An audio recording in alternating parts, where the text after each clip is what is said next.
So today we're going to do a review of simplifying algebraic expressions. And when we talk about simplifying algebraic expressions, what we mean is trying to get something that has multiple steps, addition, multiplication, and so forth, and condensing it down into as few steps as possible. So this will involve combining like terms and distributive property.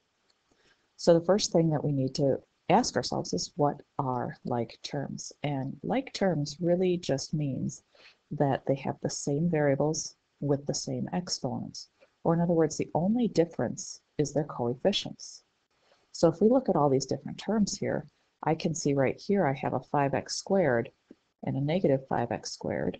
Those are like terms because they both have an x to the second power, and the only difference is their coefficients.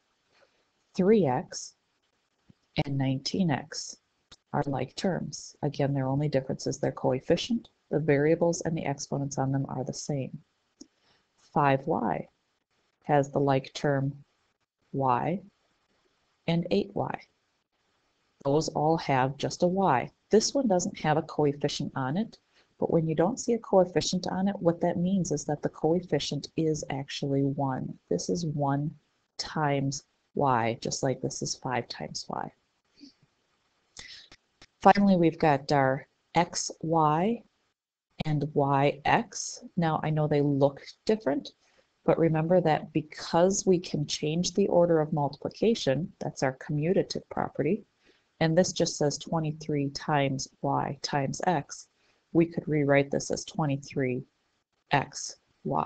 and then it looks just like the other term, which is also an xy term. And then we also have the like terms here, which are our constants. They have no variables on them at all, and so they also are like terms.